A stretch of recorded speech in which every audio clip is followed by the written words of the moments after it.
आत्मा वचन कहता है, जब आप 1 कुरिन्थियों 14 उसकी 2 आयत में पढ़ते हैं, जो अन्य भाषा में बातें करता है वह मनुष्यों से नहीं परंतु परमेश्वर से बातें करता है, क्योंकि उसकी कोई नहीं समझता, क्योंकि वो भेद की बातें आत्मा में होकर बोलता है। पहली ये लाइन। दूसरी लाइन हम पढ़ेंगे 22 आयत को। इसलिए अन्य भाषाएं विश्वासियों के लिए नहीं परंतु अविश्वासियों के लिए चिन्ह है। अविश्वासियों के लिए चिन्ह है। हालेलुया। तो बाइबल कहती है पहली भाषा, गैर भाषा जो होती है कई प्रकार की हैं।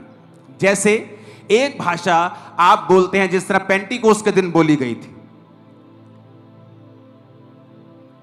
और वो कह रहे थे कि ये कैसे मेरी भाषा बोल रहे, अरे हिंदी बोल रहे और पंजाबी बोल रहे और भोजपुरी बोल रहे। जब पास जाकर देखा ना तो वो भोजपुरी है, ना वो हिंदी है, ना वो पंजाबी है। कहते पवित्र आत्मा ने गैर भाषा बोलने की ताकत दी और वो अपनी उनकी भाषा में प्रचार कर रहे थे, जबकि उनको उनकी भाषा नहीं आती थी। लेकिन हर बार पवित्र आत्मा ऐसे नहीं करता है।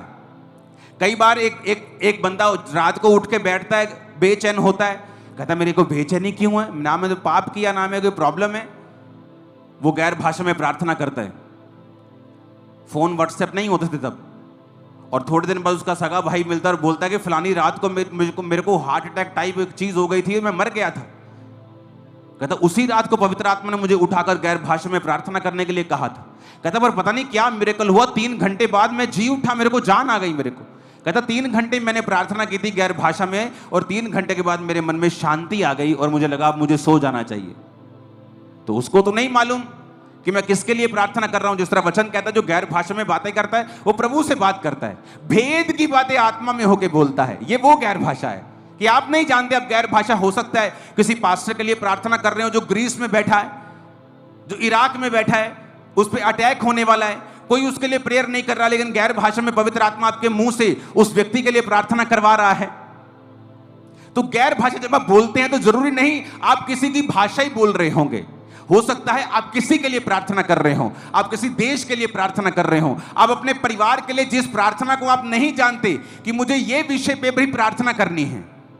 हो सकता है आपकी बेटी, आपका बेटा किसी ऐसे व्यक्ति के साथ मिल रहे हो जो बड़ा ही खतरनाक है उनके लिए, उसके स्कूल में, उसके ट्यूशन पे, आपको नहीं पता आप प्रार्थना कैसे करेंगे, आपको जिस चीज का मालूम ही नहीं। लेकिन जब आप गैर भाषा में प्रार्थना करेंगे, आत्मा आपके अंदर से होकर बोलेगा कि तेरी बेटी के जितने, तेरे बेटे के जितने भी रॉन्ग कनेक्शंस लोगों के साथ हो रहे हैं वो जल जाए, वो खत्म हो जाए और वो खो जाएंगे, क्योंकि आप गैर भाषा में प्रार्थना कर रहे हैं। इसलिए तो इसे गिफ्ट बोलते हैं, इसलिए तो इसे हथियार बोलते हैं, इसलिए तो कहते हैं जो गैर भाषा में प्रार्थना करता है वो अपनी उन्नति करता है।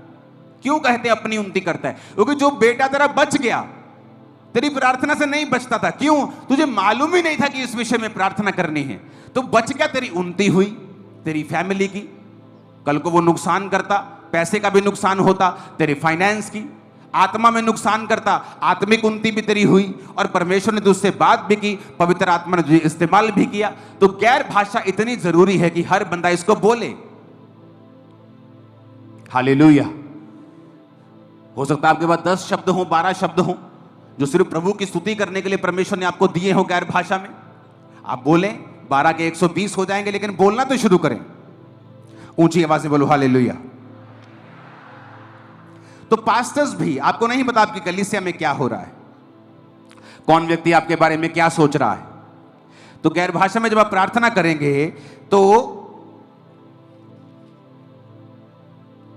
चीजें सॉर्ट आउट होंगी, क्योंकि लिखा अन्य भाषाएं विश्वासियों के लिए नहीं अविश्वासियों के लिए चिन्ह है। कैसे? अविश्वासी आतंकवादी आया और एक बहन उसके बारे में बोलने लगी, उसके लिए चिन्ह था। भविष्यवाणी विश्वासियों के लिए चिन्ह है, गैर भाषा अविश्वासियों के लिए चिन्ह है। कितने इन बातों को समझ रहे हैं? तो इन बातों को आपने समझना है। गैर भाषा की ताकत को, गैर भाषा के इंपॉर्टेंस को, क्यों जरूरी है बोलना, उसे आपको समझना है। आमीन। पवित्र आत्मा से भरने के लिए आपको एक और काम करना होता है।